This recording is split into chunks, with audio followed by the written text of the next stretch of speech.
अब सरकार हाथियों पर होने वाली बर्बरता को समाप्त करने का प्रयास करने जा रही है। पर्यावरण, वन और जलवायु परिवर्तन मंत्रालय ने देश में हाथी गलियारों की पहचान करने और उन्हें सुरक्षित करने के लिए एक विशाल परियोजना शुरू की है। हाथियों की आवाजाही को कानूनी सुरक्षा देने के लिए गलियारों को भी अधिसूचित किया जा सकता है। पर्यावरण मंत्री भूपेंद्र यादव के अनुसार मंत्रालय ने हाल ही में हाथी गलियारों के सत्यापन अभ्यास की शुरुआत की है और जीआईएस तकनीक का उपयोग करके देश में हाथी भंडार के भूमि उपयोग और भूमि कवर के मानचित्रण पर भी काम कर रहा है, जो संरक्षण में भी सहायता करेगा। दिल्ली सरकार ने प्रदूषण को कम करने के लिए जन भागीदारी बढ़ाने का निर्णय लिया है। इस मुहिम में रेजिडेंट्स वेलफेयर एसोसिएशन और इको क्लब सहित सभी दिल्ली वासियों को शामिल किया जाएगा। पर्यावरण मंत्री गोपाल राय ने दिल्ली वासियों से निजी स्तर पर प्रदूषण कम करने की दिशा में पहल करने की अपील की है। उन्होंने रेड लाइन ऑन, गाड़ी ऑफ जैसे अभियान को जारी रखने और कार पूल को प्रोत्साहित करने की भी अपील की। साथ ही दिल्ली वासियों से सुझाव भी मांगे हैं। एक सप्ताह पहले दिल्ली के मुख्यमंत्री कार्यालय के सामने विरोध प्रदर्शन करने वाले जलवायु युवा कार्यकर्ताओं ने लंबे समय में पर्यावरण के मोर्चे पर बड़े प्रभाव के लिए राज्य सरकार द्वारा शुरू किए गए हरित कार्यक्रमों और गतिविधियों में भाग लेने का फैसला किया है। फ्राइडे फॉर फ्यूचर के एक सदस्य ने नाम न बताने की शर्त पर IANS को बताया कि दिल्ली सचिवालय में VK त्रिपाठी के साथ हमारे समूह के सदस्यों की बैठक के बाद हम इस निष्कर्ष पर पहुंचे कि राष्ट्रीय राजधानी में उत्पन्न होने वाली जलवायु संबंधी समस्याओं से निपटने के लिए युवाओं और सरकार को मिलकर काम करने की आवश्यकता है। केंद्रीय मंत्री नितिन गडकरी ने कहा कि सरकार राष्ट्रीय राजधानी को अगले 3 साल में वायु, जल और ध्वनि प्रदूषण से मुक्त करेगी। उन्होंने कहा कि प्रदूषण देश के लिए सबसे बड़ी चिंता की बात है। उद्योग मंडल PhD चैम्बर ऑफ कॉमर्स के वार्षिक सत्र को संबोधित करते हुए कहा कि उनके मंत्रालय ने सड़क बुनियादी ढांचा विकास पर 60,000 करोड़ रुपए खर्च किए हैं। इस प्रयास से दिल्ली में वायु प्रदूषण को कम करने में भी मदद मिलेगी। वायु प्रदूषण दुनिया की प्रमुख चिंताओं में से एक बनकर उभरा है।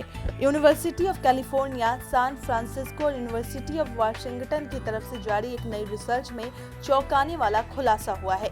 रिसर्च में पाया गया है कि वायु प्रदूषण 60 लाख बच्चों का समय से पहले जन्म की संभावित और कम वजन होने की वजह बना है।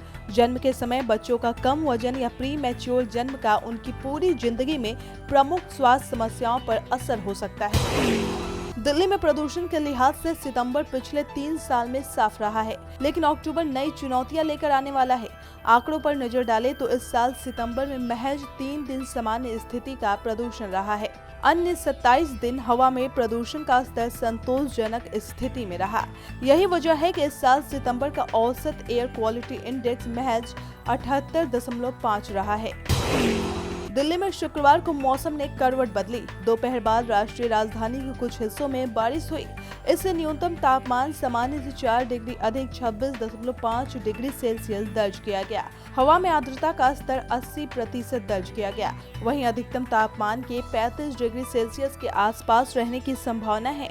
शनिवार को भी हल्की बारिश का अनुमान जताया गया है। दिन में बादल छाए रहने के साथ ही दोपहर या शाम के समय हल्की बारिश या बूंदाबांदी हो सकती है। देश के उत्तर भारत समेत दक्षिण पश्चिम क्षेत्रों में बारिश हो रही है।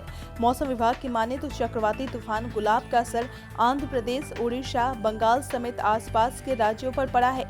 मौसम विभाग ने अगले 2 दिन यानी 3 अक्टूबर तक तेलंगाना, तमिलनाडु, कर्नाटक, मध्य महाराष्ट्र, कोंकण क्षेत्र, गुजरात, मध्य प्रदेश, पूर्वी उत्तर प्रदेश, बिहार, झारखंड में 3 अक्टूबर तक पानी गिरने का अनुमान जताया है। मौसम विभाग ने कुछ राज्यों के लिए येलो अलर्ट जारी किया है।